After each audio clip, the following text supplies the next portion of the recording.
जय राधा माधव कुंज विहारी।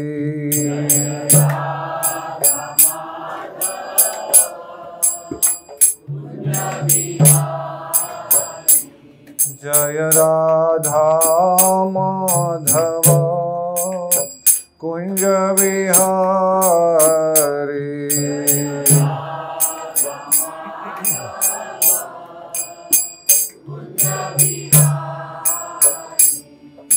गोपी जन वल्लभ गिरिवरधारी।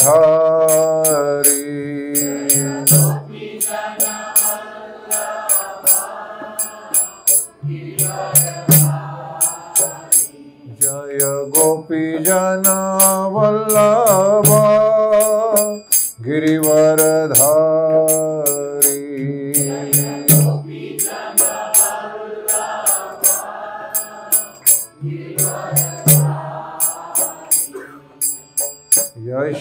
यशोदानंदन ब्रज जनरंजन।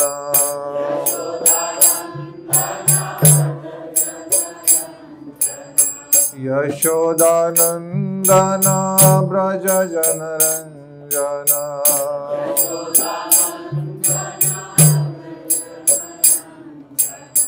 यमुना तीरा वनचारी।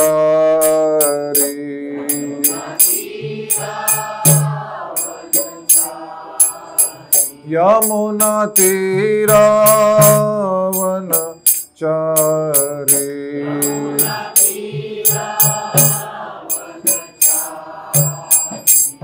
जय राधा माधव कुंज विहारी।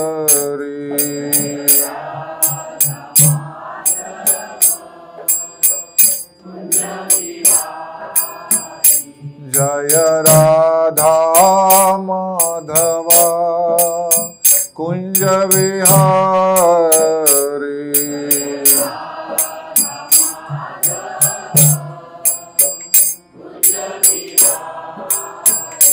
जय गोपी जन वल्लभ गिरिवरधारी।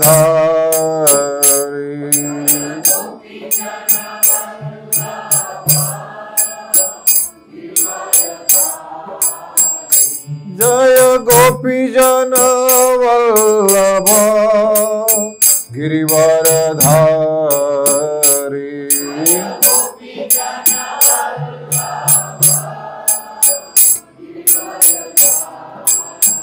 जय गोपी जन वल्लभ गिरिवरधारी।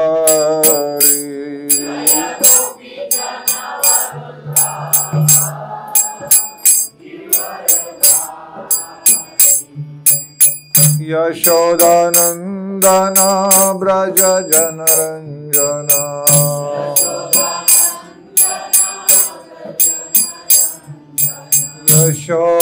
यशोदानंदन ब्रज जनरंजन।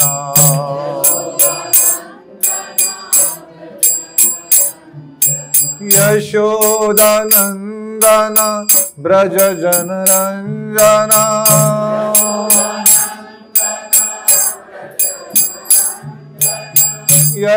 यशोदानंदन ब्रज जनरंजन।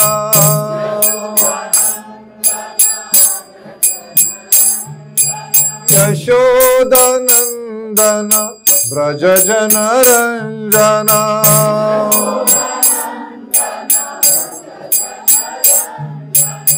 यमुना तीरा वनचारी।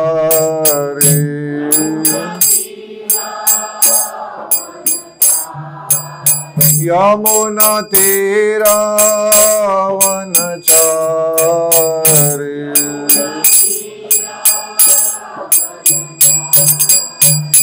जय राधा माधव कुंज विहारी।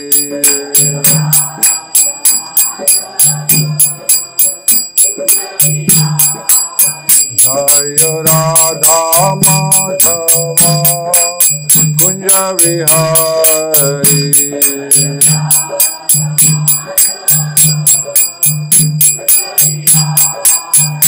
हरे कृष्णा कृष्णा कृष्णा हरे हरे हरे राम राम राम हरे हरे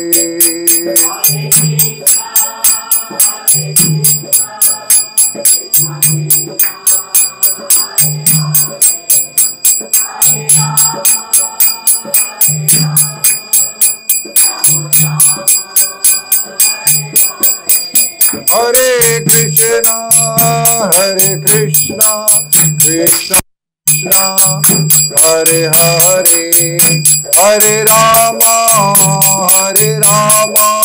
राम राम हरे हरे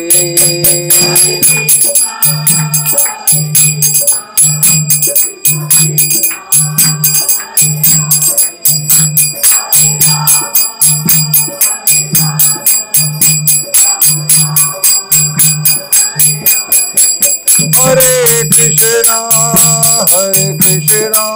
कृष्णा कृष्णा हरे हरे हरे राम राम राम हरे हरे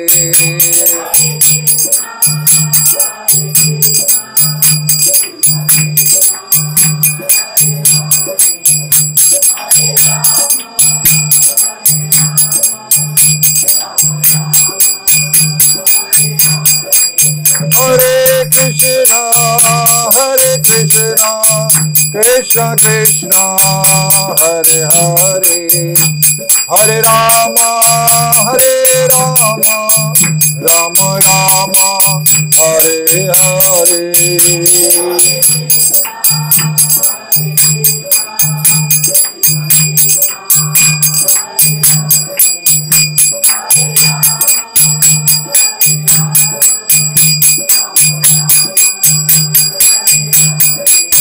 हरे कृष्णा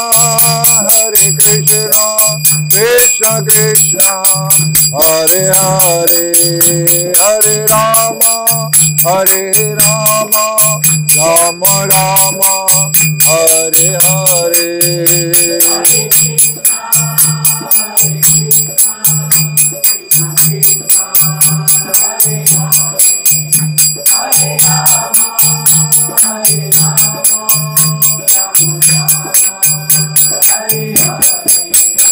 जय प्रभुपदा जय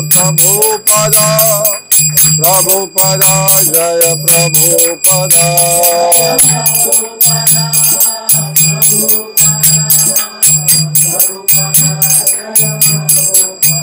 जय जय गुरुदेव जय जय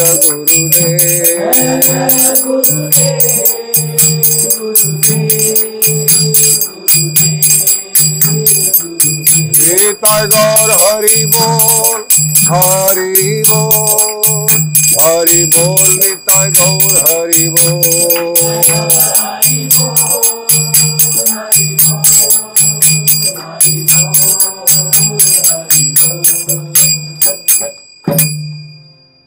श्री जगन्नाथ बलदेव सुभद्रा माई की श्री निताई गौरचंद्र की श्रील प्रभुपाद की समवेत भक्त वृंद की ग्रंथराज श्रीमद् भागवतम की श्री पुरुषोत्तम मास की गौर प्रेमानंदे।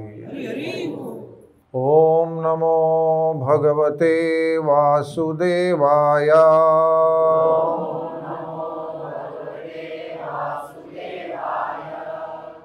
ओम नमो भगवते वासुदेवाय।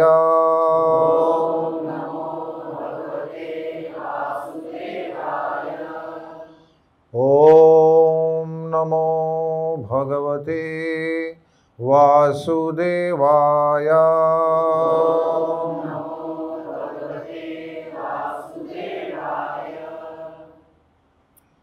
ओम अज्ञानतिमिरन्धस्य ज्ञानाञ्जनशलाकया चक्षुरुन्मिलितं येन तस्मै श्रीगुरुवे नमः। श्रीचैतन्यमनोभीष्टं स्थापितं येन भूतले स्वयं रूपकदा मह्यं ददाति स्वपदान्तिकम्। नमः ओं विष्णुपादाय कृष्णप्रेष्ठाय भूतले श्रीमते भक्तिवेदांत स्वामिनीति नामिने नमस्ते सरस्वती देवे गौरवाणी प्रचारिणे निर्विशेष शून्यवादी पाश्चात्य देशतारिणे वाञ्छाकल्पतरुभ्यश्च कृपा सिन्धुभ्येव च पतितानां पावनेभ्यो वैष्णवेभ्यो नमो नमः। जय श्री कृष्ण चैतन्य प्रभु नित्यानंद श्री अद्वैत गदाधर श्रीवासादि गौर भक्तवृंद। हरे कृष्ण कृष्ण कृष्ण हरे हरे, हरे राम राम राम हरे हरे। हरे कृष्ण कृष्ण कृष्ण हरे हरे, हरे राम राम राम हरे हरे। हरे कृष्ण कृष्ण कृष्ण हरे हरे, हरे राम राम राम हरे हरे। हरे कृष्ण। तो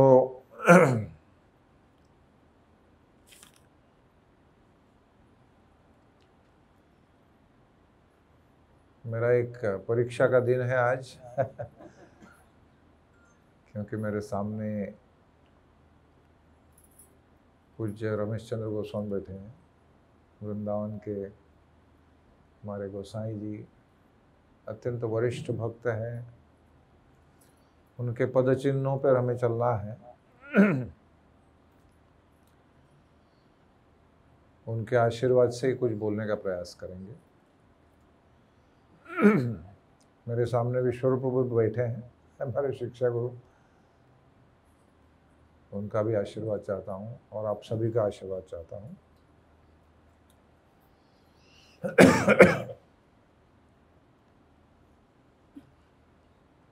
यहाँ पर आप चित्र देख रहे हैं, श्रील प्रभुपाद हैं।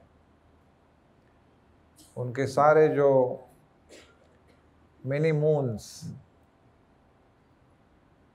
प्रभुपाद कहा करते थे कि वन मून इज सफिशिएंट। एक चंद्रमा पूरे आकाश को प्रकाशित करने में सक्षम है। सितारों की क्या जरूरत है। लेकिन प्रभुपाद की दिव्यता योग्यता ऐसी थी कि उनके पास इतने सारे चंद्रमा थे।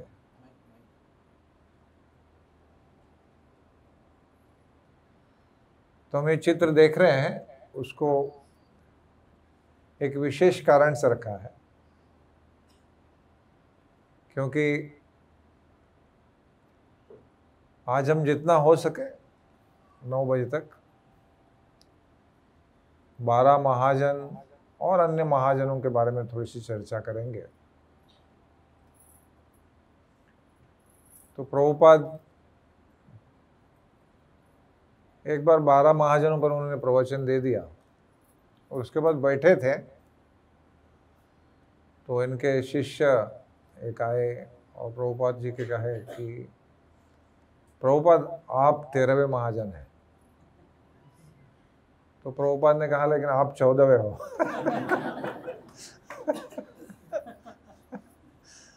तो एक प्रभुपाद को इमीडिएट तुरंत त्वरित एक रिस्पॉन्स था ऐसे।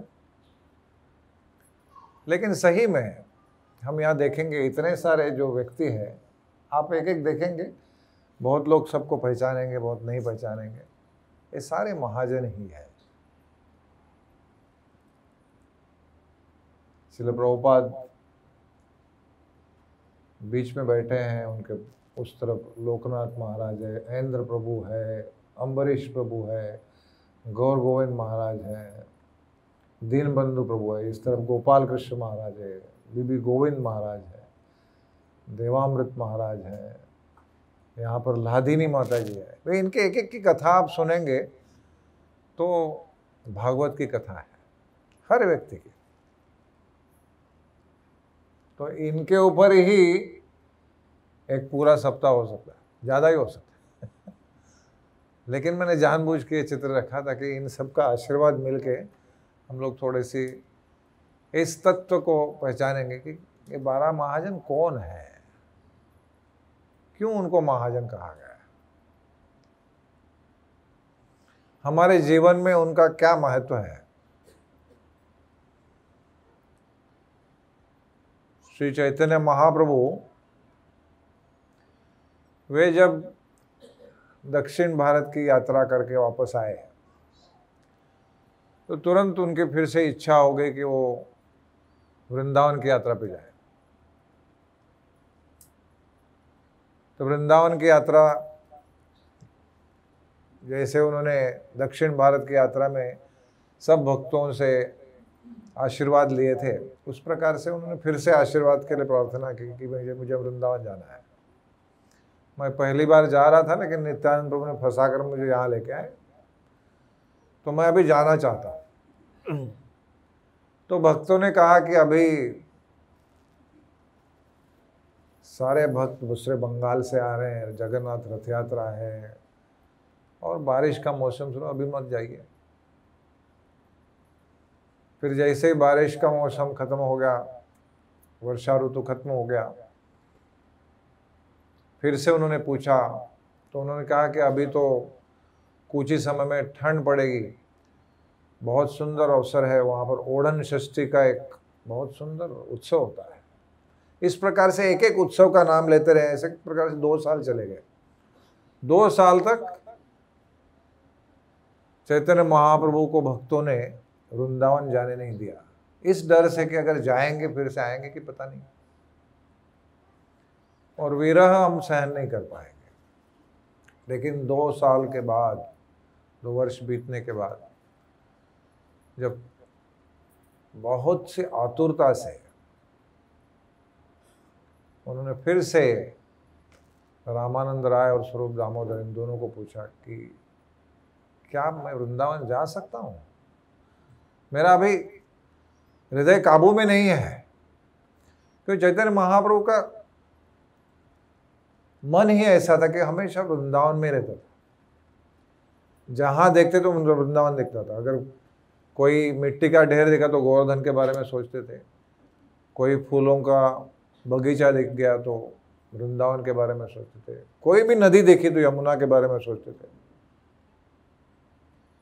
तो इतनी आतुरता देखकर फिर भक्तों को भी लगा नहीं, अभी 2 साल तक हमने इनको ऐसे ही रोक के रखा, अभी जाने देना चाहिए। तो कहा ठीक है जाइए आप। तो भक्तों के साथ निकल पड़े और इतना समुदाय एकत्रित हो गया कि लाखों लोग उनके साथ रहे। तो बीच में रामगिरी नाम के गांव में सनातन गोस्वामी, जो उस समय उस राजा के, बंगाल के नवाब के वो प्राइम मिनिस्टर थे, प्रधानमंत्री, वो मिलने को आए और उनके ऊपर आशीर्वाद हुआ, कृपा हो गई। उनका नाम शकर मलिक से सनातन गोस्वामी हो गया, दीक्षा दे दी। लेकिन सनातन गोस्वामी कोई साधारण व्यक्ति नहीं थे, वो व्यवहार को जानते थे। उन्होंने तुरंत महाप्रभु को कहा कि आप वृंदावन जा रहे हैं, वृंदावन एक भजन की स्थली है, यहाँ ऐसे हजारों लाखों लोगों के साथ जाना अच्छा नहीं है। तो इस प्रकार से उस धागे को पकड़कर चैतन्य महाप्रभु फिर से नीलाचल धाम आ गए, जगन्नाथपुरी। और फिर दशहरे के दिन अकेले ही दूसरे एक मार्ग से, जहां पर वन था, जरीखंड, आज का झारखंड, उस वन के मार्ग से वृंदावन के लिए निकल पड़े। तो कृष्णदास कविराज गोस्वामी कहते हैं कि चैतन्य महाप्रभु ऐसे ही वृंदावन में रहते थे। जब जैसे ही वृंदावन के लिए निकले तो उनकी जो आंतरिक भावना है, ब्रज का प्रेम है, वो सैकड़ों गुना बढ़ गया। और जैसे जैसे वो नज़दीक आ गए मथुरा के, वृंदावन के, तो हजारों गुना बढ़ गया और उसको कोई सीमा नहीं रही। जब दूर से उन्होंने मथुरा को देखा तो प्रथम दंडवत प्रणाम किया, भाव विभोर हो गए। और फिर पहला स्थान उन्होंने क्या, कौन सी जगह गए? विश्राम घाट, जहाँ पर भगवान श्री कृष्ण ने कंस के बाद मारने के बाद विश्राम किया था। वहाँ पर स्नान करके फिर जन्म स्थान चले गए। और जन्म स्थान में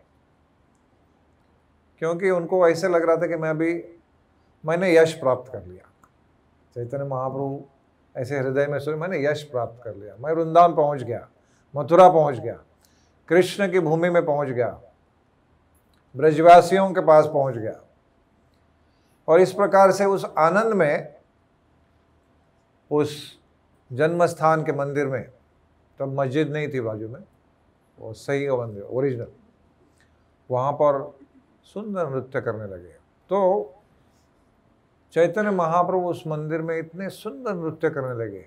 महाप्रभु का स्वरूप सन्यासी का अत्यंत सुंदर था, गौरवर्ण, मधुर आवाज, और उसके साथ नयनों में सतत अश्रुधारा, प्रेमाश्रु। और इस प्रकार से नृत्य कर रहे थे, देखेंगे आप अश्रु दिखते हैं। तो सारे लोग मथुरावासी देखने को, कौन सन्यासी आया है, इतना सुंदर गाता है, ऐसा प्रेम कभी देखा ही नहीं हमने। और एक दूसरे को कहने लगे, अरे वो सन्यासी को देखा आपने? तो सब लोग हजारों के संख्या में उस मंदिर में प्रविष्ट हुए।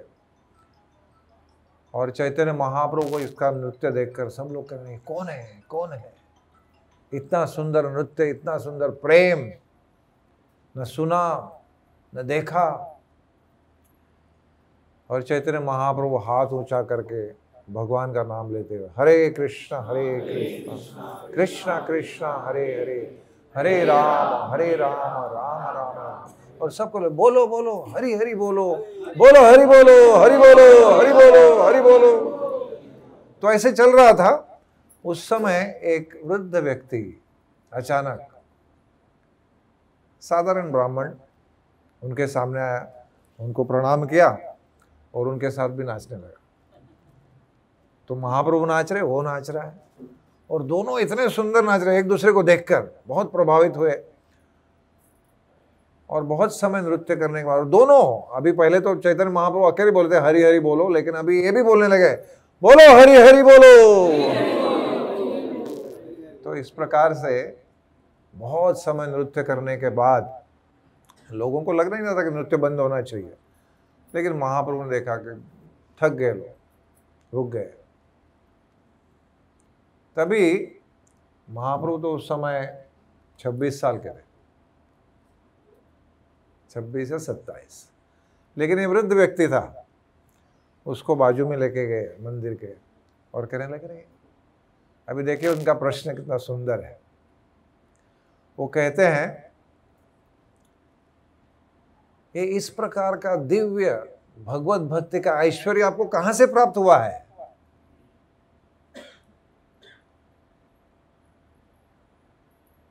तो ब्राह्मण कहता है, कुछ वर्ष पूर्व मेरे घर में श्रीपाद माधवेंद्रपुरी पे आए थे, उन्होंने प्रसाद प्राप्त किया था, उन्होंने मुझे दीक्षा दी, और उन्हीं के कारण मेरे अंदर ये भक्ति का जागृति हुई है। तुरंत चैतन्य महाप्रभु उनको प्रणाम करते, जैसे प्रणाम करते तो ब्राह्मण, अरे क्या कर रहे हैं आप, सन्यासी हैं। तभी फिर चैतन्य महाप्रभु के जो असिस्टेंट बलभद्र भट्टाचार्य, उनको कहते हैं कि चैतन्य महाप्रभु के गुरु, ये आपके गुरु भाई हैं ईश्वरपुरी, इसलिए आप भी उनके गुरु समान हैं, इसलिए आपको प्रणाम किया। तो ब्राह्मण भी कैसे बोलता है वो, हाँ, माधवेंद्रपुरी से कुछ ना कुछ कनेक्शन के होने के बिना इस प्रकार का भाव, इस प्रकार की भक्ति असंभव है। मैं पहले ही समझ गया था। फिर उस प्रकार से चैतन्य महाप्रभु ने कहा कि मैं आपके, उन्होंने लेके गए घर पे ही, और महाप्रभु ने कहा कि आप मेरे लिए भोजन बजाएंगे। तो वो सनोदिया ब्राह्मण, उसने एक सामग्री ली और बलभद्र भट्टाचार्य को दे दी कि आप प्रसाद बना लीजिए। तो चैतन्य महाप्रभु ने कहा क्यों, आप क्यों नहीं बना सकते?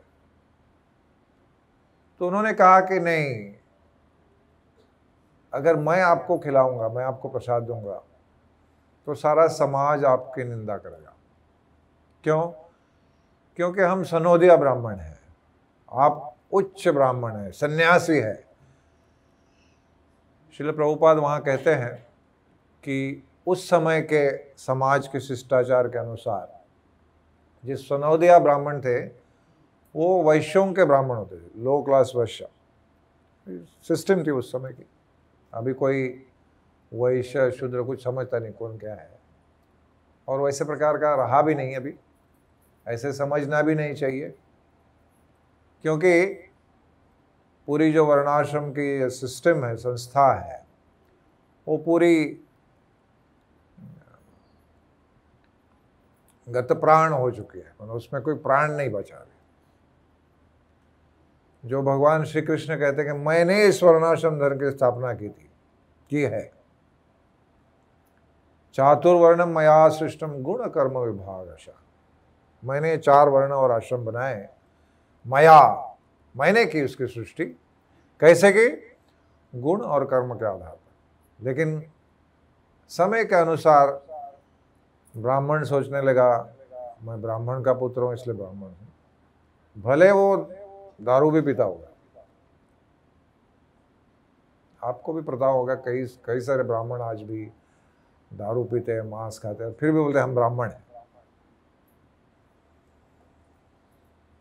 तो सनादिया ब्राह्मण, उसको खुद की चिंता नहीं थी, वो सोच रहे थे कि चैतन्य महाप्रभु की निंदा नहीं होनी चाहिए। तब महाप्रभु कहते हैं माधवेंद्रपुरी ने अगर आपके घर में प्रसाद लिया है तो इससे और बड़ा प्रमाण क्या होना चाहिए? अगर माधवेंद्रपुरी ने लिया तो मैं भी ले सकता हूं। और भगवद गीता का श्लोक उनको बताते, यद यद आचरति श्रेष्ठस्तत्तद् देवेतरो जनः स यत् प्रमाणम कुरुते लोकस्तद् अनुवर्तते। जो जो महान व्यक्ति करता है उसी प्रकार से सामान्य जन उसका अनुसरण करते हैं, और वो जो प्रमाण सिद्ध करते हैं उसी को प्रमाण मानना चाहिए। फिर वे कहते हैं कि शास्त्र, सामाजिक विचार ये बदलते रहते हैं, हर व्यक्ति अपना अपना तर्क देता है, परंतु जो महान व्यक्ति है उसका प्रमाण सबसे बड़ा है। धर्मस्य तत्वम निहितम गुहायम महाजनो ये न गता सफलता, कि धर्म का जो तत्व है अत्यंत गुह्य है। उस गुह्य ज्ञान को समझना है तो हमें किसका आश्रय चाहिए? महाजनों का। जैसे हम लोग अभी ये पुरुषोत्तम का महीना चल रहा है,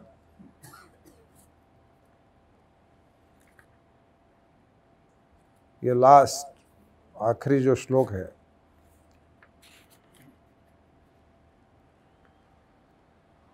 पंद्रहवां अध्याय का पुरुषोत्तम में, इति गुह्यतमं शास्त्रम इदम उक्तमया नघ एतद् बुद्ध्वा बुद्धिमान स्यात् कृतकृतश्च भारत। तो ये ऐसा गुह्य ज्ञान, जबकि भगवान ने पूरी तरह से बताया है ये सृष्टि कैसी है, ये सृष्टि में वो कैसे आते हैं, हर जीव कैसा है, उनका अंश है, उस हर अंश को वो किस प्रकार से बुद्धि प्रदान करते हैं, स्मृति प्रदान करते हैं, ये सब कुछ लिखा है। फिर भी आखिर में कहते हैं ये गुह्यतम है। अभी इतने बाहरी तरीके से सब जगह गीता के ज्ञान तो आज भी, अभी तो आप एक बटन दबाओगे तो गीता सामने आ जाती है, जो श्लोक चाहिए वो आ जाता है। गुह्य क्या बचा फिर?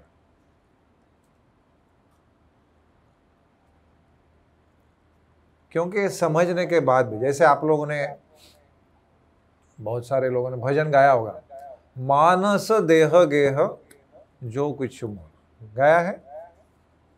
मानस देह गेह जो किछु मोर, अर्पिलुन तू आपदे नंद किशोर। गाइए, मानस देह गेह जो किछु मोर, अर्पिलुन तू आपदे नंद किशोर।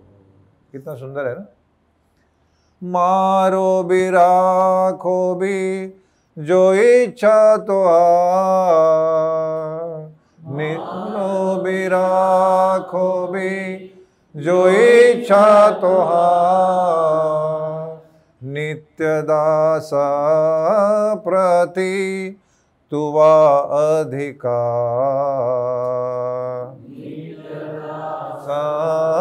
प्रति तुआ अधिकार। कितना अच्छा लगा आपको? सबको अच्छा लगा ना? क्या समझा?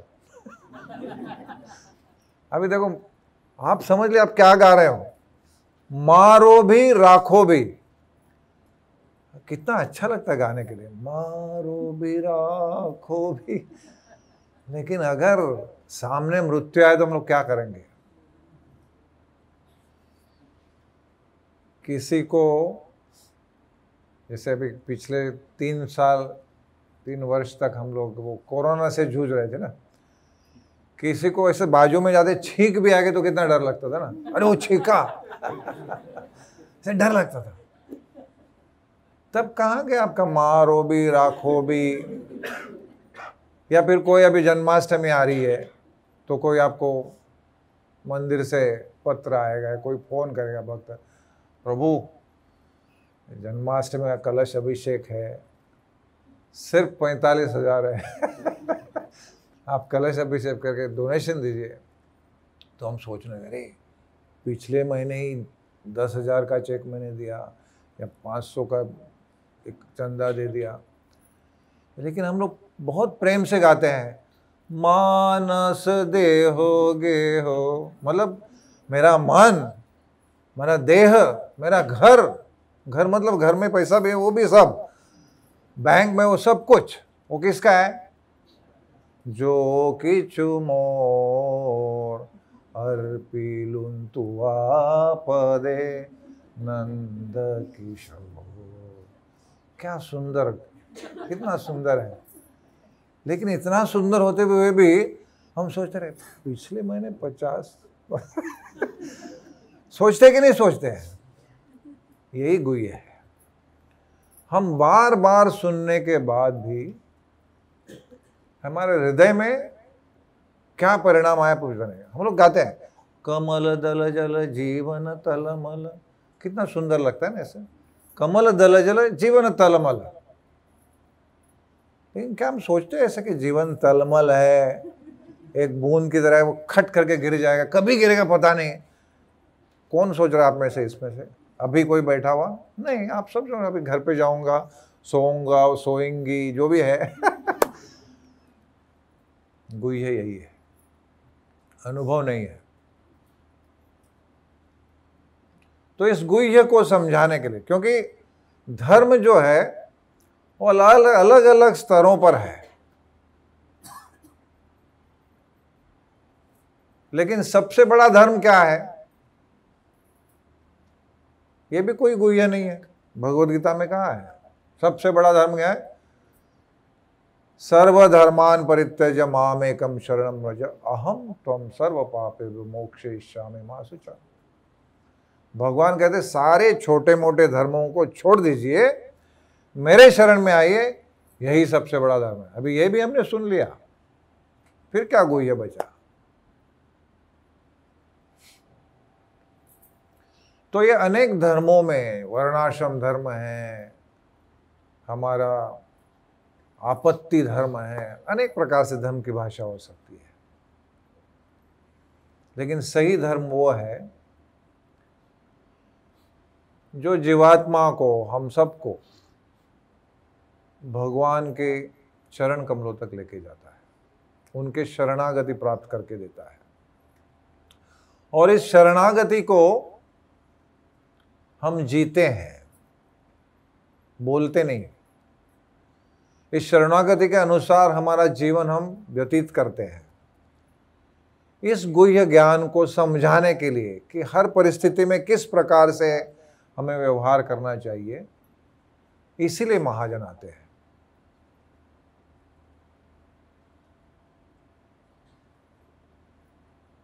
श्रील प्रभुपाद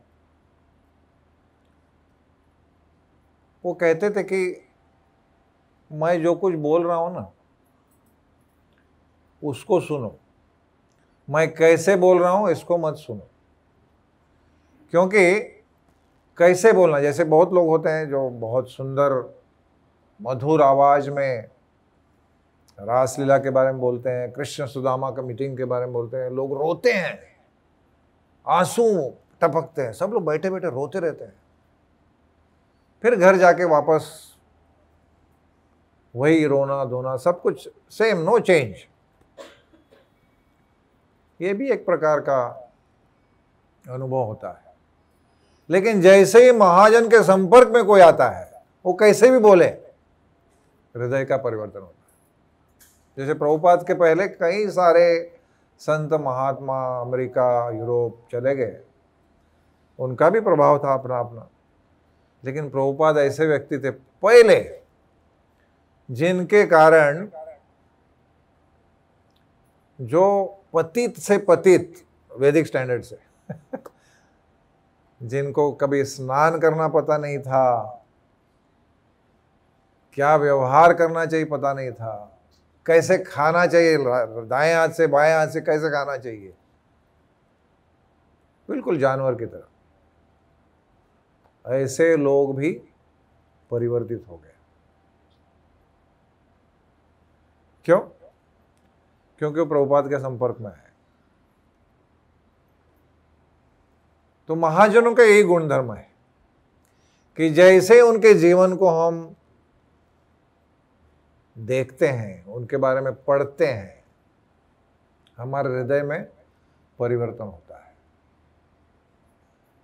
अलग अलग महाजन होते हैं, मतलब दुर्जनों के भी महाजन होते हैं, धर्म अर्थ काम मोक्ष के भी अपने महाजन हैं। जैसे हमारे लिए युधिष्ठिर महाजन है, तो किसी के लिए दुर्योधन भी महाजन था।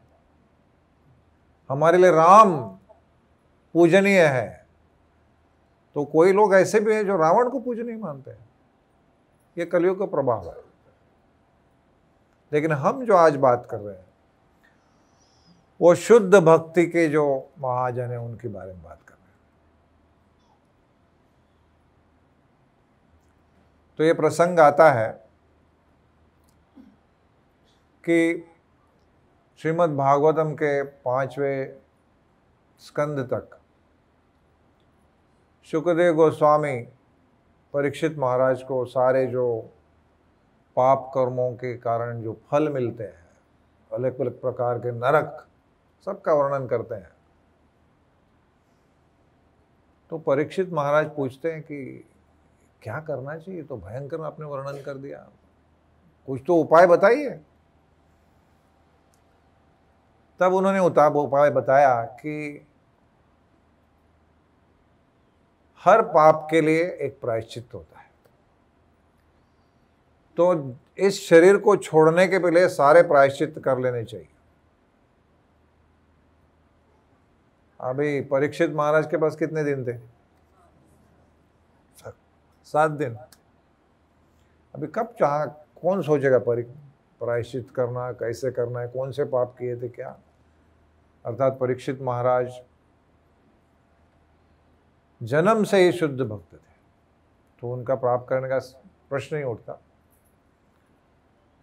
लेकिन परीक्षित ने एक प्रश्न पूछा कि आप ये जो बोल रहे हैं अलग अलग प्रकार के प्रायश्चित करने चाहिए, लेकिन ऐसे हमने देखा है कि प्रायश्चित करने के बाद भी व्यक्ति फिर से वही प्राप्त होना करता है। तो ऐसे प्रायश्चितों का क्या मतलब है? कोई उपयोग नहीं है। तब शुकदेव गोस्वामी प्रसन्न होकर उनको कहते हैं, हाँ, इसीलिए केवल भक्ति चाहिए, भगवान का गुण रूप नाम इसका आश्रय लेना चाहिए। और इसका एक उदाहरण है सुंदर,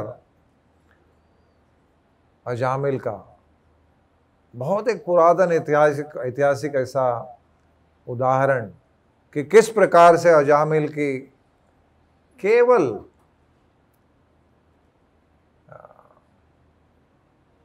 नाम का आभास, नाम नहीं लिया। आप लोगों को अजामिल की कथा मैं सुनाना शुरू करूंगा तो अपने पूरा समय निकल जाएगा।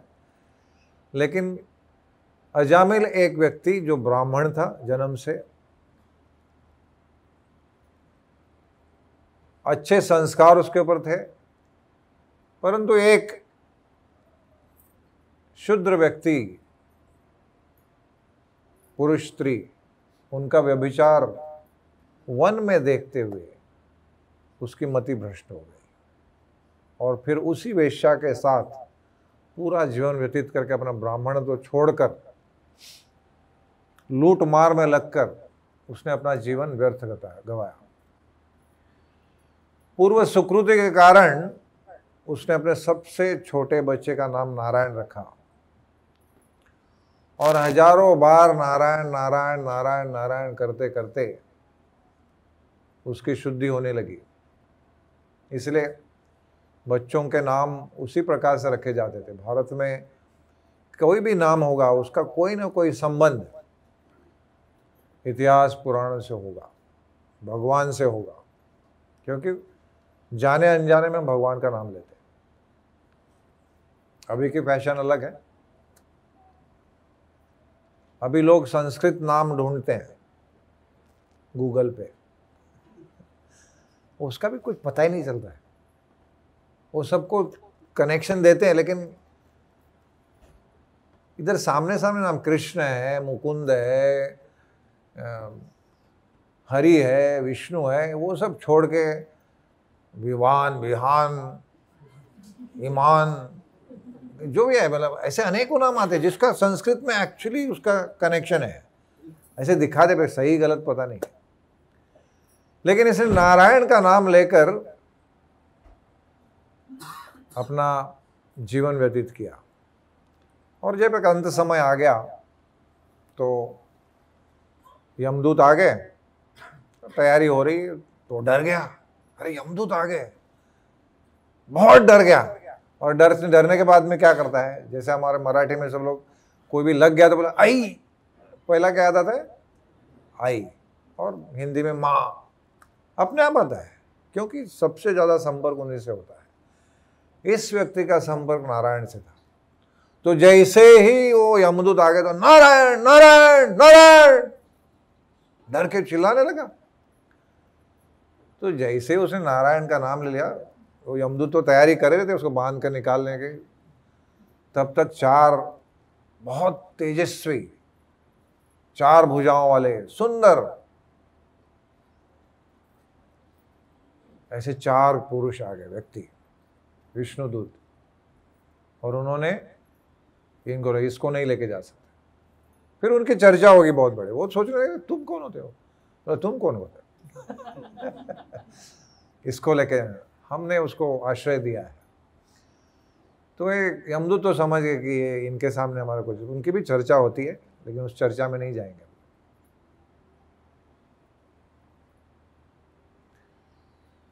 तो यमदूत पहले तो अजामिल ने देखा, अरे विष्णुदूतों ने मुझे बचाया। तो फिर अजामिल भगवान का नाम लेते लेते हरिद्वार, हिमालय में चला गया। उसने अपना जीवन को फिर से समृद्ध किया और सिद्धि प्राप्त की, भगवान के भक्ति की। जीवन को यशस्वी किया। सो उस समय यमदूतों को बहुत बुरा लगा कि पहली बार इस संसार में किसी ने उनको रोका, क्योंकि यमराज तो अंतिम सत्य आपको दिखाने वाले व्यक्ति हैं। उनके लोग जो है फाइनल अथॉरिटी इस संसार में। तो यमदूतों को ऐसे लगा कि हमारा बॉस कोई ठीक नहीं दिखता है, कोई और व्यक्ति आया और हमें डांट कर वो सब उसको लेके गए, उसको बचाया, हम कुछ नहीं कर पाए। तो यमराज के सामने चले गए ये सोचकर, असल विश्वनाथ चक्रवर्ती ठाकुर कहते हैं कि वो ये सोचकर गए थे कि ये यमराज जो है ना वो उनको बुला के दंडित करेंगे। वो सोचते वो जो भी व्यक्ति थे उनको बुला के वो डांटेंगे उनको कि तुम ऐसे कैसे कर सकते हो। जब वो गए बोले कौन थे वो लोग जिन्होंने हमको डांटा, उसको लेके गए वो तो। तब यमराज एक बहुत सुंदर ज्ञान यमदूतों को दे, बहुत प्रसन्न होते, कह रहे इन्होंने ऐसा कुछ प्रश्न पूछा, भगवान के बारे में चर्चा करने का मुझे इस यमलोक में अवसर प्राप्त हुआ। कि यमलोक में खाली एक ही होता है कि वो किसको कितना दंड देना है, किसको कांटे पर रखना है, किसी को किस चीज़ से फाड़ना है, किसके गले में कौन सा रस, तप्त रस डालना है, यही सब होते रहता है।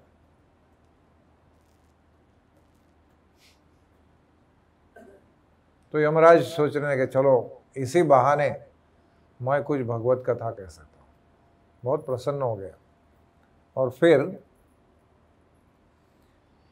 ये पहला सुंदर श्लोक, बहुत सारे श्लोक है लेकिन मैंने ये कुछ श्लोक लिए हैं जिनको हम लोग दोहराएंगे, आप मेरे पीछे पीछे दोहराइए। धर्मं तु साक्षात् भगवत प्रणीतम् न वै विदुर्षयो नापि देवः न सिद्धमुख्या असुरा मनुष्यः कुतो नु विद्याधरचारणादयः।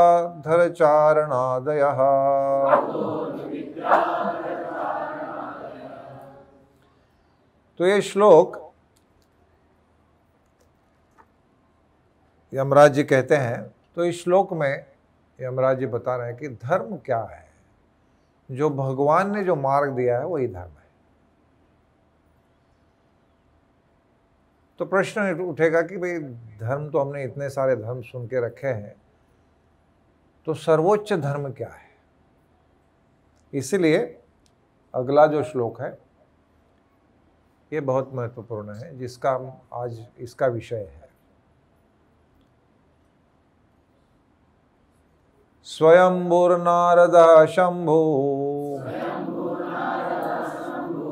कुमारः कपिलो मनुः प्रह्लादो जनको भीष्मो बलिर्वैयासिकर्वयम्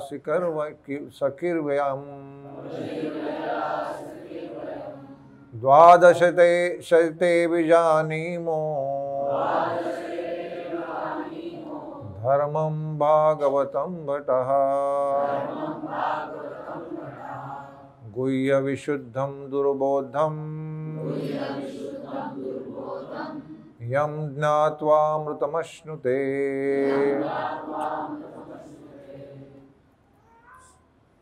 तो अब वो बता रहे हैं कि ये धर्म के जो अथॉरिटीज हैं, जो विशेषज्ञ है, स्पेशलिस्ट, सुपर स्पेशलिस्ट, ये कौन है।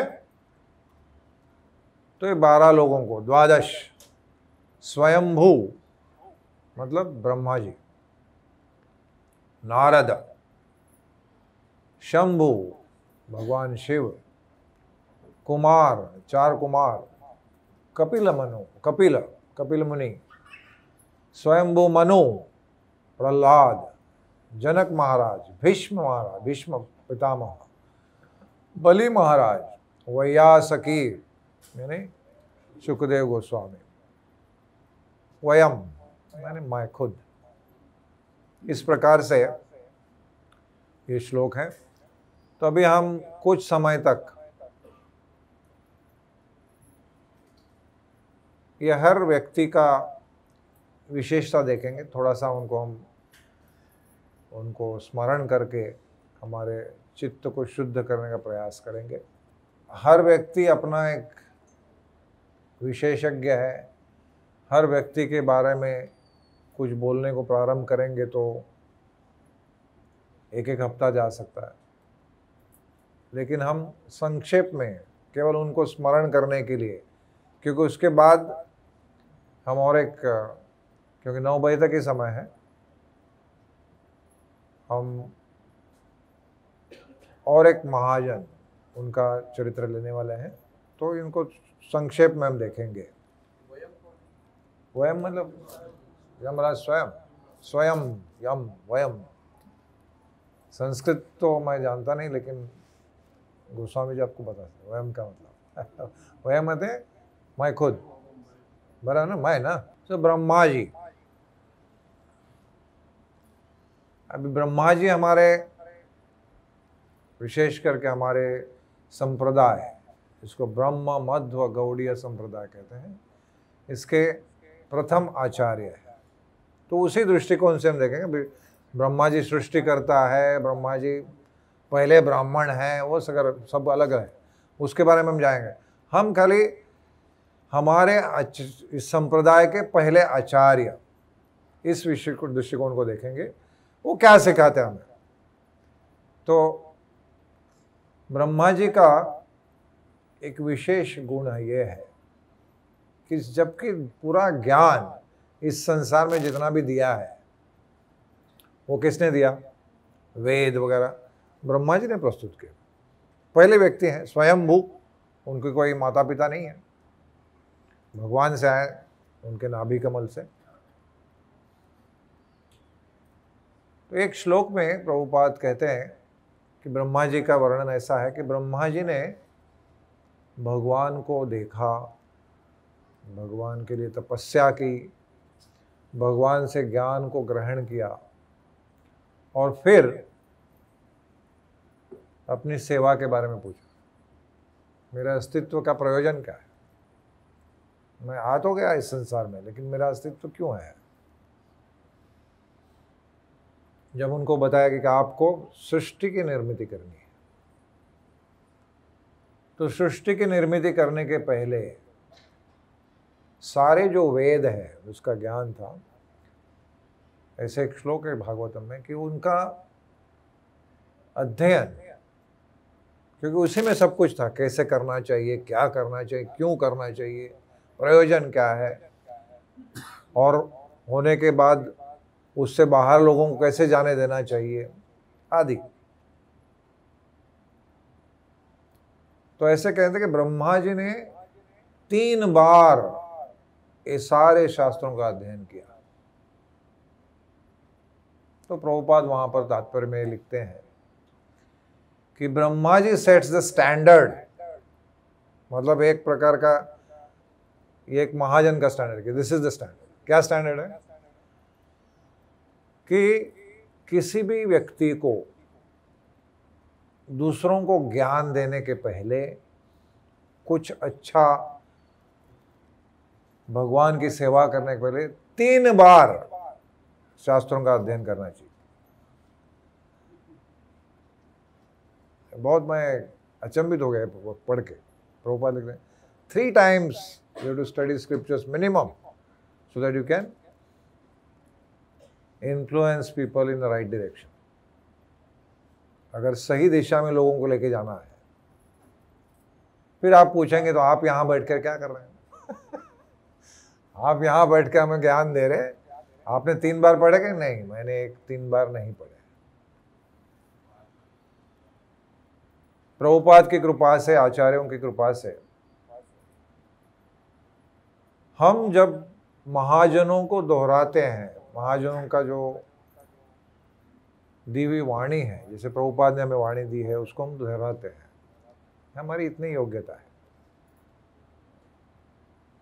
प्रभुपाद भी यही कहते थे कि मैं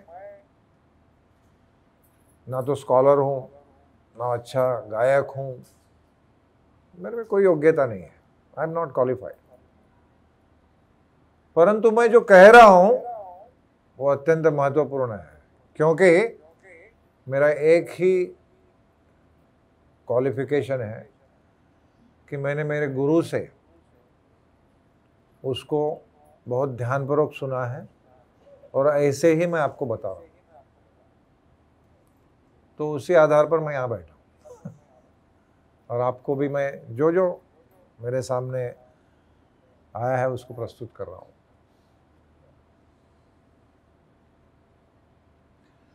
तो ये ब्रह्मा जी की विशेषता है। उन्होंने क्या स्टैंडर्ड दिया है?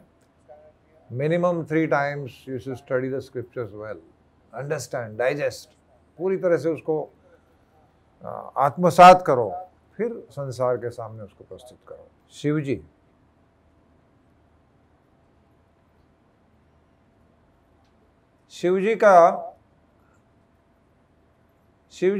एक अलग तत्व है, ये कोई जीव तत्व नहीं है। शिव तत्व अलग है। जैसे विष्णु तत्व होता है, जीव तत्व होता है, शक्ति तत्व होता है, फिर शिव तत्व अलग है।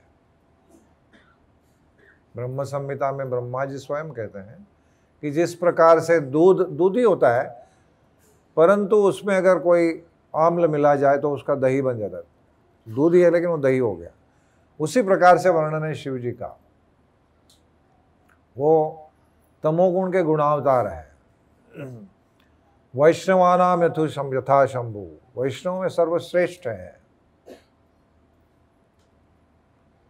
और इनकी श्रेष्ठता यह है कि वो अत्यंत नम्र है, जबकि उनका नाम है महादेव। मालूम, देवों में सर्वश्रेष्ठ, देव में देव महादेव है। परंतु भगवान के सामने पूर्ण नम्रता से रहते हैं। उनके एक जब देव और दानवों ने मिलकर समुद्र मंथन किया तो हलाहल निकला। तो हलाहल को कौन बचा सकता है? तो सब लोग देखे, कोई नहीं है। एक ही व्यक्ति थे, शिव जी। और शिव जी की ताकत, शक्ति इतनी महान है और उनकी अनुकंपा भी इतनी महान है। जैसे शिव जी के साथ कौन रहता है हमेशा? हाँ, भूत प्रेत पिशाच, जो बिल्कुल नशे में धुत, ऐसे लोग भी शिव जी के पास जाते हैं और सबको अपना आश्रय देते हैं। उनका नाम आशुतोष है। तुरंत उनका प्रणाम किया, प्रसन्न हो गया।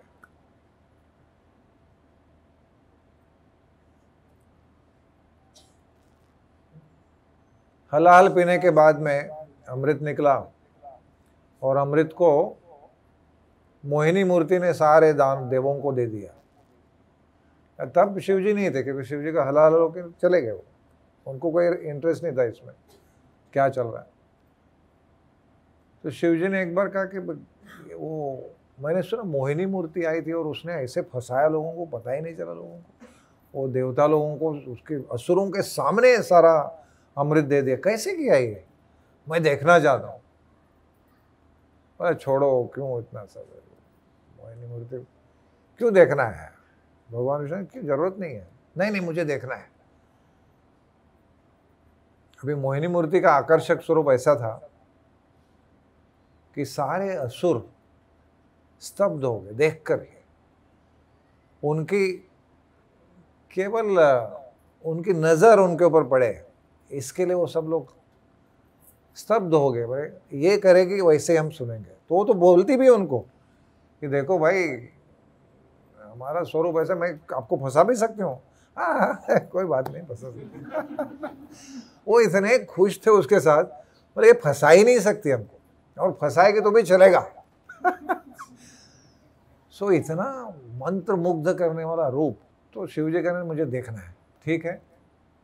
और ऐसे भगवान अंतर्धान हो गए और कुछ ही समय में शिव जी देख रहे हैं सुंदर युवती गेंद के साथ खेल रही हैं और शिव जी ऐसे आकर्षित हो गए, वो पार्वती को भूल गए और पीछे दौड़ने लगे।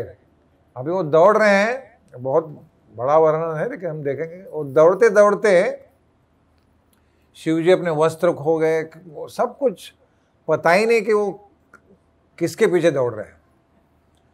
और वो मोहिनी मूर्ति उनको बराबर से उन्हीं जगहों में से लेके जाती है जहाँ पर लोग शिव जी के ऊपर ध्यान कर रहे हैं वो शिव जी के ऊपर ध्यान कर रहे हैं या शिव जी के बारे में प्रवचन हो रहा है, शिव जी के फॉलोअर्स हैं, उसके बीच में वो देख रहे हैं शिव जी पीछे जा रहे हैं, किसके पीछे जा रहे हैं। तो वैरागी ऐसे कैसे हो उसके, ये सब होकर बहुत मतलब क्या बोलेंगे उसको, बेइज्जती हो गई शिव जी की। बोला कैसे ऐसे। और फिर भगवान विष्णु प्रकट हो गए, हंसने लगे। शिव जी को थोड़ा भी उसमें कोई दुख नहीं लगा, उन्होंने प्रणाम किया, बोला आपके शक्ति के सामने कौन क्या कर सकता है। उनको बिल्कुल कोई शर्म नहीं आई, ये उनकी नम्रता है। तो भक्तों को इसी प्रकार से नम्र रहना चाहिए। कभी कभी भक्तों में भी ऐसे लगता है कि अरे मुझसे ये गलती कैसे हो सकती है, how can I fall down. तुम हो कौन, क्या तुम्हारी लायकी है, कितनी योग्यता है। प्रभुपाद के सामने एक भक्त आ गए, प्रभुपाद ने पूछा so everything is okay, all right. Yes Prabhupada. Prabhupada एक ही समस्या है, कभी कभी मैं माया में गिर जाता हूं। तो प्रभुपाद ने मुस्कुरा कर कहा देखो तुम हमेशा माया में ही रहते हो, कभी कभी तुम कृष्ण में पढ़ते हो हाँ, हमेशा माया में रहते हो, कभी कभी तुम कृष्ण में पढ़ते हो। तो ये माया शक्ति दैवी ही ऐसा गुणमयी मम माया दुरत्यया, इसका जो अर्थ है वो यही है कि हम दो माताजी हमें बहुत क्या बोलते हैं उसको नियंत्रित करते हैं। एक माताजी का नाम है गुणमयी माताजी, सुना है? गुणमयी माताजी, दैवी ही ऐसा गुणमयी, वही माताजी। हाँ वो गुणमयी माताजी हमें ऐसे इस प्रकार से अपना जो एक पपेट होता है ना, पपेट, उसको जैसे कठपुतली की तरह घुमाते रहते हैं। हम सोचे मैं कुछ कर रहा हूं, मैंने ऐसे किया, लेकिन ये मूढ़ों का लक्षण है। प्रकृते क्रियमाणानि गुणे कर्माणि सर्वशः अहंकार विमूढ़ात्मा करता हम इति मन्यते। हम सोचे हम कर रहे हैं कुछ, मैंने ये किया, मैंने किया, जबकि वो गुणमयी माता जी सब कुछ कर रही है। गुणमयी माता जी ऐसे ऐसे घुमा रहे, हम लोग ऐसे नाच रहे हैं, हमारा ड्रामा चलते रहता है और ड्रामा में हम लोग मैं ऐसे कुछ कर रहा हूँ। सो नियंत्रण हमारे ऊपर किसका है? गुणमयी माता जी का। लेकिन हम अगर इच्छा करेंगे, ये शिव जी जैसे महाजनों का हम आश्रय लेंगे, तो हम दूसरी एक माता जी जिसका नाम है योग माया माता जी उनके आश्रम में जा सकते। उनका काम क्या है? वे भी हमें नचाते हैं, परंतु हमारी भगवान के भक्ति की जो इच्छा है उस इच्छाओं के साथ होना चाहती है, उस दिशा में लेके जाती है और भक्ति में प्रकट करती है। तो भगवान शिव जी हमें दिखा रहे हैं कि हमें कभी भी ये नहीं सोचना मैं कुछ कर रहा हूँ, मेरे कारण मेरी भक्ति, मैं कितना महान भक्त हूँ, कभी नहीं सोचना चाहिए। ये शिव जी हमें दिखा रहे हैं।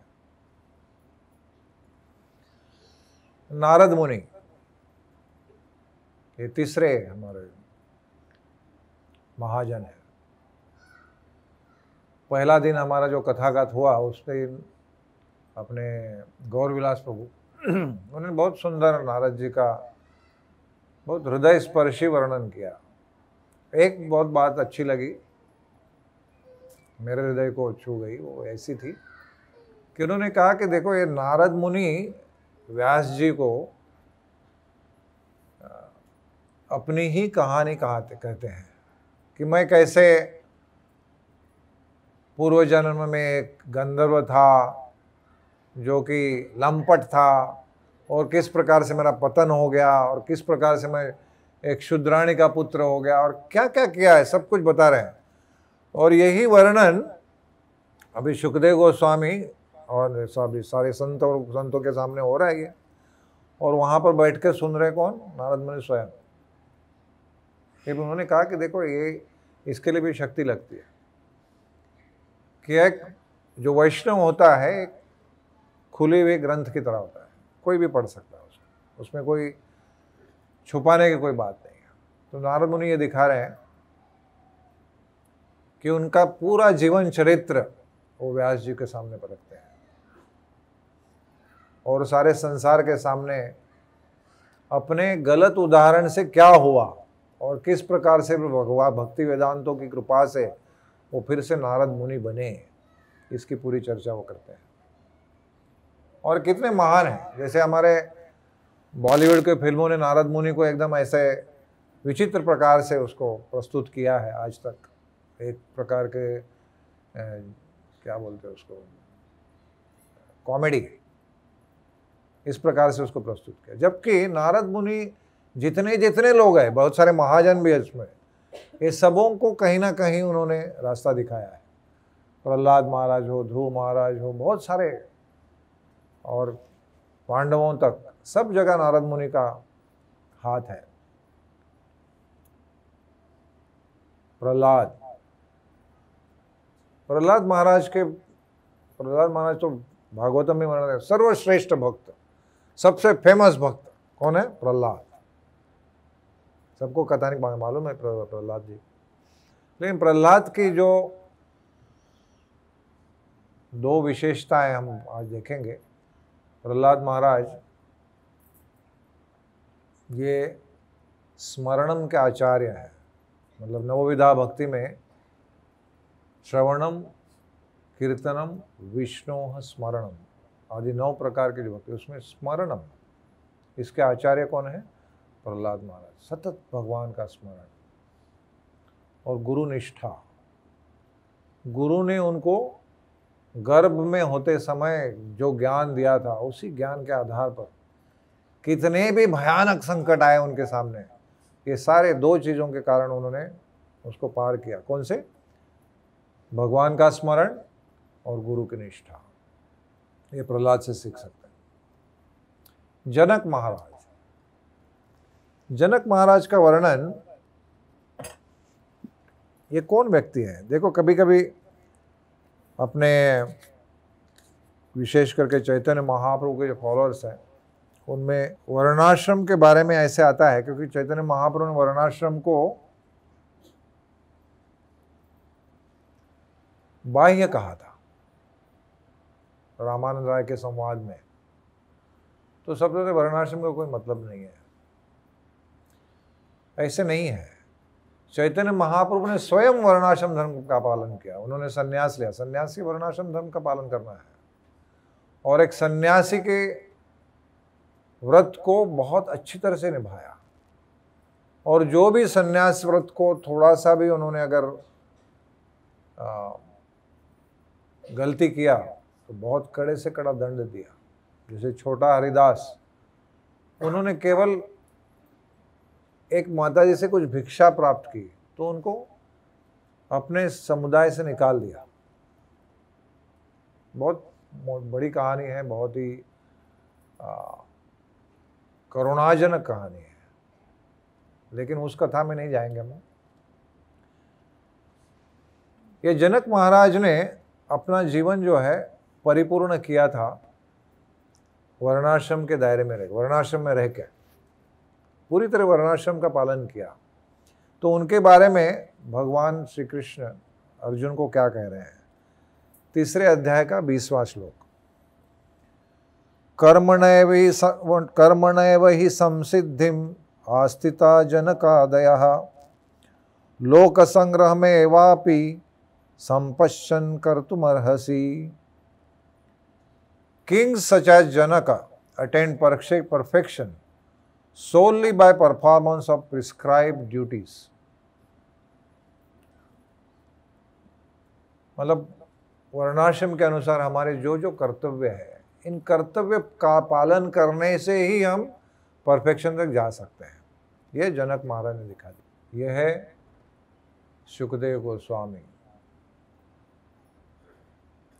शुकदेव गोस्वामी ये कीर्तनम किस प्रकार से भगवान की जो गाथा है उसको सुनाकर हमारा जीवन हम परिपूर्ण कर सकते हैं, ये शुकदेव गोस्वामी ने दिखाया। शुकदेव गोस्वामी चैतन्य महाप्रभु उनका उदाहरण देते हैं कि वो ब्रह्मवादी थे, जन्म से ही ब्रह्मभूत स्थिति में पहले स्थित थे, इस संसार से कोई लेना देना नहीं था। लेकिन ऐसे व्यक्ति भी भगवद गीता सुनने के बाद भगवान को आकर्षित होते हैं। ये उदाहरण शुकदेव गोस्वामी से मिलता है। 4 कुमार, ये हमारे एक कुमार संप्रदाय, वैष्णव संप्रदाय में 4 संप्रदाय है, उसमें से एक कुमार संप्रदाय है। उनके आचार्य हैं इस काल के निम्बार्काचार्य। आज भी हम देखेंगे वृंदावन में बहुत सारे मंदिर निम्बार्क संप्रदाय के लोगों ने चलाए जाते हैं और बहुत बड़ा संप्रदाय है। तो इन्होंने क्या दिया कि अगर हमें भगवान की भक्ति में आगे जाना है तो किस प्रकार से व्रत का पालन करना चाहिए। ब्रह्मा जी के पुत्र होने के कारण ब्रह्मा जी ने कहा कि अभी अब सृष्टि की निर्मित करो, तो ब्रह्मा जी को उन्होंने कहा कि हम नहीं करना चाहते, लेकिन कभी ना कभी बड़े होंगे तो विवाह होगा, बच्चे होंगे, तो इसलिए अपनी सिद्धि के रूप से उन्होंने क्या किया, वो छोटे बालक की तरह ही रहे। तो आज भी करोड़ों सालों के बाद भी उनकी उम्र 5 या 6 साल की है। हाँ, 4 साल। कपिला मुनि एक आइडियल, जैसे ब्रह्मचारी होता है, ब्रह्मचारी क्या करता है, गुरु के आश्रम में रहता है और उसका घर से कोई लेना देना नहीं। लेकिन ये ब्रह्मचारी होते हुए भी घर में रहे और माता को ज्ञान दिया। उन्होंने ये सिद्ध किया कि भगवान का जो शास्त्र है उसको दूसरों को देना, उसके माँ का उद्धार करना, ये ज़्यादा महत्वपूर्ण है, ना कि उसकी प्रिस्क्राइब ड्यूटी ब्रह्मचर्य की। तो ब्रह्मचर्य भी था, लेकिन माँ की भी उन्होंने देखभाल की और उनको भगवान के धाम तक लेने जाने के ज्ञान दे दिया।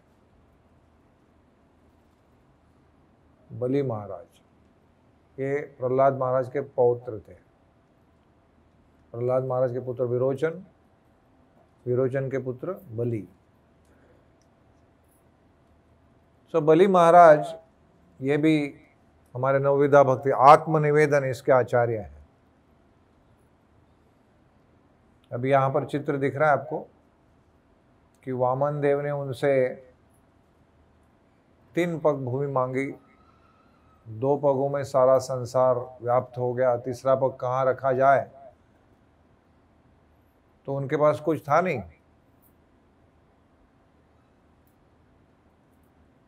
तो उन्होंने अपना सर दे दिया।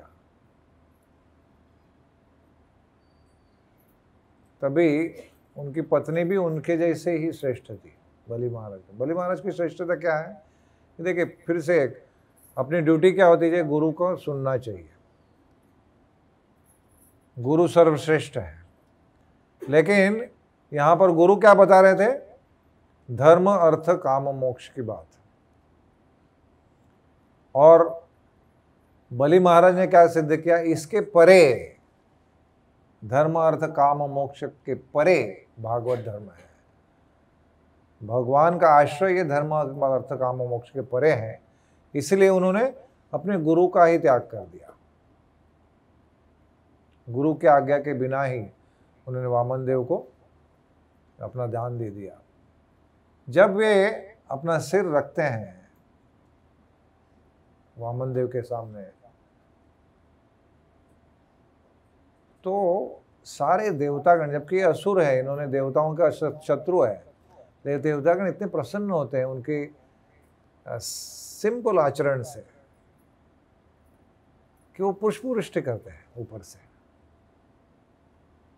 और तब भी प्रहलाद महाराज, जो यहाँ पर बाजू में है प्रहलाद महाराज, वो आए और वामन देव को कहते हैं कि देखो उसने तो सब दे दिया, आपको अच्छा नहीं है इतना आप उसको दंड दे रहे हैं, आप वरुण पाश में उसको रख रहे हैं।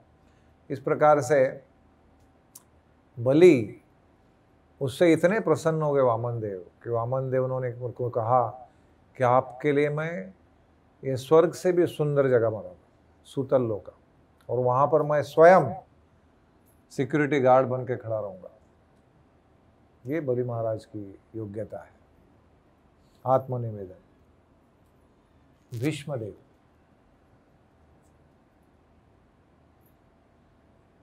भीष्मदेव ऐसे व्यक्ति है जिनको इतिहास हमेशा अलग प्रकार से देखेगा। उन्होंने स्वीकार कर लिया कि इतिहास मुझे कुछ भी समझे, मैं भगवान की सेवा के लिए जो योग्य है वो करूंगा।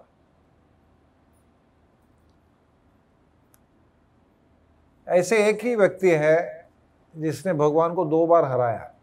भगवान का नाम है अजिता। क्या नाम है? अजित। कोई जीत नहीं सकता उनको, लेकिन 2 बार उनको पराभूत किया भीष्मदेव ने। पहली बार कभी जब भीष्मदेव ने अपने जो भाई थे विचित्रवीर्य, उनके लिए काशीराज की 3 कन्याओं को स्वयंवर से लेके आए, लेकिन जो पहली थी अम्बा, उसने कहा कि मैं शाल्व के प्रेम में हूँ, तो उसको भेज दिया गया। शाल्व ने उसको स्वीकार नहीं किया, तो अम्बा ने व्रत ले लिया कि मैं भीष्म से ही शादी करूँगी। भीष्म ने कहा मैं ऐसे नहीं कर सकता। तो वन में गई, ऋषियों के पास गई, सबके सामने गिड़गिड़ा कर रोई और कहा कि आप कुछ कहो भीष्मदेव को। बोले परशुराम उनके गुरु है, उनको बताएंगे हम। परशुराम भगवान है और गुरु है उनके, तो मानेंगे।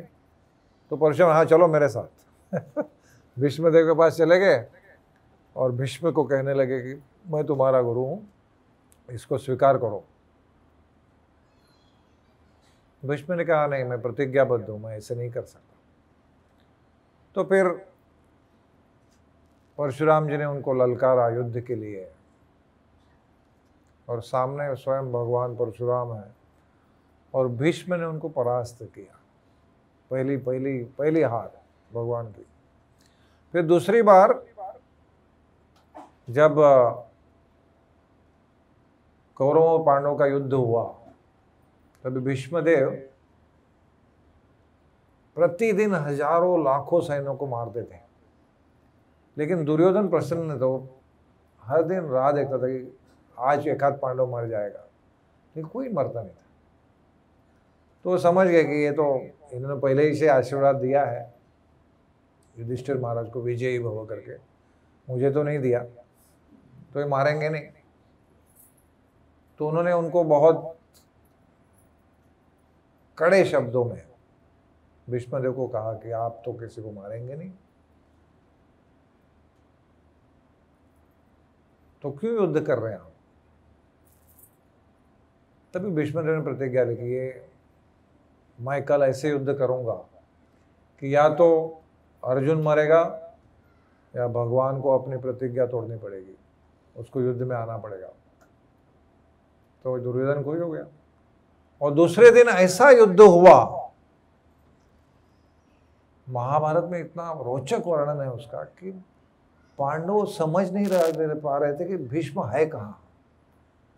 भीष्मदेव ने इतने सैनिकों को मारा, इतने महारथियों को गिराया कि सेना ऐसे पूरब में युद्ध चल रहा है तो पश्चिम की तरफ भागती थी। तो जब तक पश्चिम की तरफ जाते तो वहां पर भीष्मदेव खड़े थे, वहां से दक्षिण की ओर जाते तो वहां पर दक्षिण में भीष्मदेव खड़े हैं, वहां से उत्तर की तरफ तो वहां पर भाई खड़े हैं।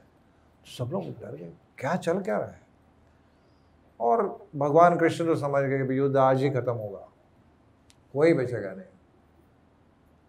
और उस समय फिर भगवान ने अपना चक्र, मतलब एक पहिया निकाला और उसको चक्र का रूप दिया। ये देखिए ये चल रहा है, ये भीष्मदेव है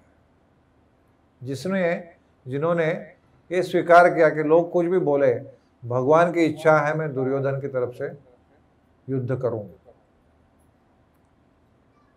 और फिर भगवान को राजस्व यज्ञ में जब कौन किसकी अग्र पूजा होनी चाहिए, तो भीष्मदेव का ही प्रस्ताव था, सहदेव का प्रस्ताव था। भीष्म ने उसको अनुमोदन दिया कि भगवान श्री कृष्ण की पूजा होनी चाहिए। तो भीष्म, इनके बारे में इतना है। ये कौन है अभी? हाँ, स्वयंभू मनु, वही है ना? स्वयंभू मनु का वो पहले पुत्र थे ब्रह्मा जी के, और 24 घंटा दिन के सारा समय जो था भगवान की अर्चना, भगवान की सेवा, पूरे भक्ति में लीन थे। और भगवान ने जो जो आज्ञा की उसका पूरा पालन किया। जैसे कोई सम्राट है, कोई बहुत बड़ा व्यक्ति है, उसको कहीं जाकर कोई कहे कि आप जाके ना अपनी पुत्री को इस फकीर को दे दीजिए, लेकिन उन्होंने तुरंत उसको स्वीकार किया। अपनी पुत्री देवहूति को लेकर वो कर्दम के पास स्वयं गए और उन्होंने अपनी पुत्री को अर्पण किया। ये स्वयंभू मनु है, यमराज है, ये यमराज है बाजू में।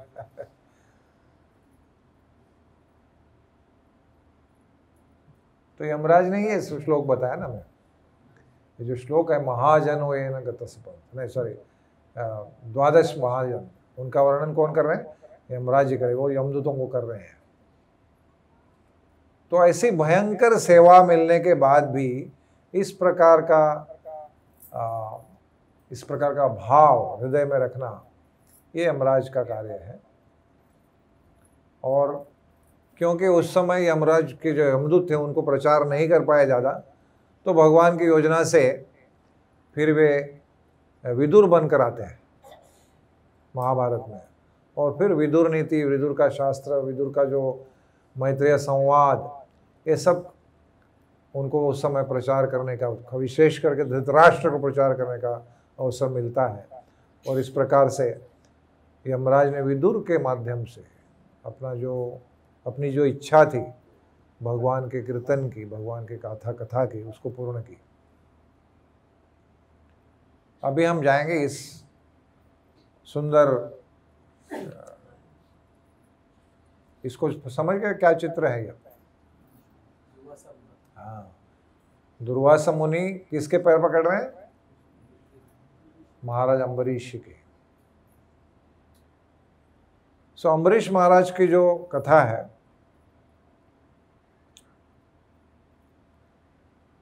जैसे हमने सारे जो महाजन देखे, इसमें बहुत सारे गृहस्थ हैं, कोई सन्यासी है, कोई ब्रह्मचारी है, लेकिन ज़्यादा गृहस्थ लोग हैं।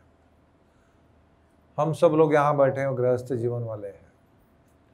गृहस्थी में हम लोग ऐसे सोचते हैं कि गृहस्थी में बहुत सारी बाधाएं आती भक्ति की, और कैसे भक्ति कर सकते, कितना कठिन है। परंतु ये सारे महाजन जो गृहस्थ थे, उन्होंने दिखा दिया कि इस प्रकार से भक्ति करनी चाहिए।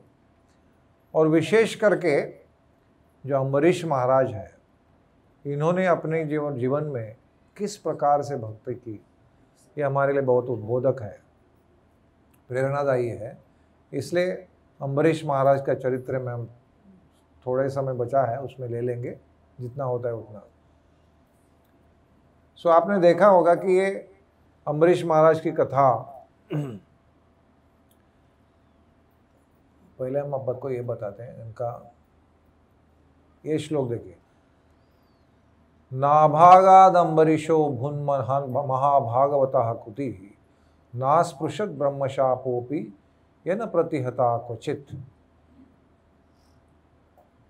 शुकदेव गोस्वामी कहते हैं नाभाग राजा के पुत्र अम्बरीश, इनको ब्रह्मशाप कुछ नहीं कर सका। जो ब्राह्मण का जो शाप होता है अत्यंत भयंकर होता है। जैसे ये कथा किसको सुनाई जा रही है? परीक्षित महाराज को। उनको किसका शाप हुआ था? ब्रह्म शाप, ब्रह्मदंड। तब वे पूछते हैं कि कैसे ऐसे हुआ। मैं इनकी कथा सुनना चाहता हूं कि इनको ब्रह्मदंड से भी कुछ नहीं हुआ। तो वही कथा हमने पूर्वी चित्र में देखी, ये जो दुर्वासा मुनि की कथा है। तो एक कथा को थोड़ा सा वर्णन करेंगे, फिर हम कुछ महत्वपूर्ण श्लोक है उनके ऊपर जाएंगे। सो महाराज अम्बरीश, ये एक पहले राजा थे नभग, जो मनु के पुत्र थे, और गुरुकुल में बहुत समय बिताने के कारण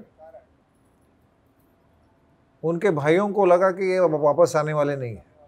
तो उन्हें अपना अपना बंटवारा कर लिया। पूरी जो साम्राज्य था उसका बंटवारा कर कर जब वे आए तो उनको बताया गया कि, उन्होंने पूछा कि मेरे लिए क्या रखा है? तो उन्होंने कहा कि आपके लिए हम पिता को रखे हैं, पिता आपकी प्रॉपर्टी है। तो पिता के पास गए, नभग के पास। तो बोले मेरे भाइयों ने कहा है कि आप मेरे प्रॉपर्टी हो। बोले मैं तुम्हारी प्रॉपर्टी कैसे हो सकता हूँ? वो चीटिंग कर रहे हैं। कोई बात नहीं, उन्होंने कुछ छोड़ा नहीं, लेकिन आप अभी क्या करो, कुछ ही दिनों में अंगिरा मुनि के जो वंशज हैं वो एक बहुत बड़ा यज्ञ करने वाले हैं। वो 6वें दिन में कुछ गलती करेंगे, उसमें आप उस गलती में ये श्लोक बता देना। अभी ये भी बहुत महान व्यक्ति थे राजा नभग, उनके पिता। तो नभग राजा वहाँ पर गए और अंगिरा मुनि की जो वंशज थे, बहुत बड़ा यज्ञ किया उन्होंने, बहुत बड़ी सामग्री थी। और बराबर 6वें दिन उन्होंने गलती की। तो उन्होंने सभा में बैठे कहा कि मैं इसको बता सकता हूँ क्या है। तो उन्होंने उस श्लोक को बताया जो उनके पिता ने उसको बताया था, और इस प्रकार से पूरा जो यज्ञ था बहुत सुंदरती से पूर्ण हो गया। जाते समय जो जो सामग्री थी, बहुत सोना, बहुत संपत्ति, वो सारी नाभाग को दी गई। तो नाभाग उसको इकट्ठा ही कर रहा था। उसी समय एक उत्तर दिशा से एक काला सा व्यक्ति वहाँ पर आ गया। उसने, ये मेरा अधिकार है, ये मेरी संपत्ति है। तो उन्होंने, नहीं, मुझे तो अंगिरा ऋषि के वंशजों ने दी है, अभी भी दी है, तो आप कैसे उसके? तो उन्होंने कहा कि ठीक है, आपके पिता से ही पूछ लेते। तो पिता के पास गए तो पिता ने पहचान लिया है कौन है, ये शिवजी हैं। तो उन्होंने कहा कि ये सारी सामग्री शिवजी की है, यहाँ तक कि इस संसार में जो जो है वो इनका ही है, ये महादेव है, तो सब दे दो उनको। तो तुरंत उन्होंने स्वीकार किया, बोले आप सब लेके जाइए, और मेरी जो भूल हुई उसके लिए मुझे क्षमा कर दीजिए। तो इस बात से शिवजी प्रसन्न हो गए, सारा उनको धन दे दिया। और इस प्रकार से राजा नाभाग ये राजा बन गए फिर से, बहुत संपत्ति के कारण। और उनके पुत्र थे अम्बरीश महाराज। तो अम्बरीश महाराज ये इतने प्रतिभाशाली, प्रभावशाली थे कि कुछ ही समय में पूरे पृथ्वी के सम्राट बन गए। सारे नवद्वीप, जो जम्बूद्वीप आदि, वो सारे द्वीपों के राजा एक अम्बरीश महाराज। इतनी संपत्ति होने के बावजूद ऐसे कहते हैं कि उनके संपत्ति का कोई अव्यय, मतलब कोई व्यय नहीं था, मतलब उसका कोई अंत नहीं था। कितने भी उसको खर्च करो और संपत्ति आती थी, ऐसा विशेषता था। और अम्बरीश महाराज की जो प्रवृत्ति थी भक्ति की, इतनी प्रभावशाली थी कि सारे जो जन समुदाय था वो सब लोग भक्त थे। और भक्ति के कारण हर व्यक्ति वहाँ का देवता के समान सुंदर था। ऐसे कहते हैं उनके राज में हर व्यक्ति सुंदर था। अगर कोई यज्ञ करने के लिए आते थे, देवताओं के सामने जब प्रजागण बैठे तो सब लोग देवता जैसे दिखते थे। उसका एक शब्द उन्होंने उपयोग किया, अनिमेष, मतलब जो पलक झपकते हैं तो देवताओं के पलक नहीं झपकते। उसी प्रकार से जो अम्बरीश महाराज के प्रजाजन थे वो भी देवताओं के तरह अनिमेष थे, क्योंकि हमेशा वो भगवान का रूप भगवान का सौंदर्य देखते थे। तो अनेकों यज्ञ महाराज अम्बरीश भगवान की सेवा के लिए करते थे। ये सारा वैभव होके भी उनको कोई आसक्ति नहीं थी। प्रजा के भले के लिए उन्होंने एक बार 1 साल के लिए एकादशी और द्वादशी का व्रत किया, और फिर कार्तिक के महीने में यमुना के किनारे मधुबन यानी मथुरा में, वहां पर उस व्रत को छोड़ने का समय आया। तो छोड़ने के लिए सारे ब्राह्मणों को बुलाया, सबको बहुत अच्छी तरह से प्रसाद खिलाया। पारण का समय होता है, कभी कभी 1-2 घंटे होता है, उसमें सबको बहुत अच्छी तरह से भोजन खिलाया, सबको बहुत सारा दान दे दिया। और अभी वो लेने वाले ही थे, प्रसाद ग्रहण करने वाले ही थे। उसी समय एक अतिथि आ गए, दुर्वासा मुनि। तो दुर्वासा मुनि जैसे आए, बहुत प्रसन्न हुए, उनको प्रणाम किया, और प्रणाम कर कर उनको कहा कि आप भी प्रसाद के लिए आ जाए। बोले ठीक है, मैं स्नान करके आता हूँ। तो स्नान करने के लिए यमुना में चले गए, और यमुना में स्नान करते समय वो ब्रह्मवादी थे, तो ब्रह्मांड के ऊपर उनका जो ध्यान तो लग गया, तो पता ही नहीं चला समय कितना हुआ, दोपहर हो गई। यहाँ पर अम्बरीश महाराज सोचने लगे, अरे मेरा जो व्रत है वो अगर अभी कुछ समय में अगर उपवास नहीं छोड़ेंगे तो व्रत का जो व्रत में कुछ फॉल्ट रह जाएगा, जो कि सही नहीं है। और शास्त्रों के ज्ञाता भी थे, तो उन्होंने सोचा कि थोड़ा सा अगर जल लेते हैं तो उपवास टूट भी जाएगा और नहीं भी टूटेगा। और इस प्रकार से वो ब्राह्मणों को पूछते कि क्या ये सही है, मैं ऐसे सोच रहा हूँ कि मैं थोड़ा सा जल ले लूँ, तो जबकि मैं जानता हूँ कि दुर्वासा मुनि आए नहीं, अगर वो नहीं आते और मैंने पहले ही खा लिया तो अच्छा नहीं है, बहुत बड़ा मेरा एक अपराध हो जाएगा। लेकिन अगर मैं थोड़ा सा जल ले लूँ तो उपवास नहीं टूटेगा और उपवास टूटेगा नहीं। तो इस प्रकार से जल ले लिया। ब्राह्मणों ने भी कहा बराबर है, करिए। जल ले लिया, और कुछ समय के बाद जब दोपहर को दुर्वासा मुनि आए, तो दुर्वासा मुनि पहले ही समझ गए थे, अरे इसने तो उपवास तोड़ दिया।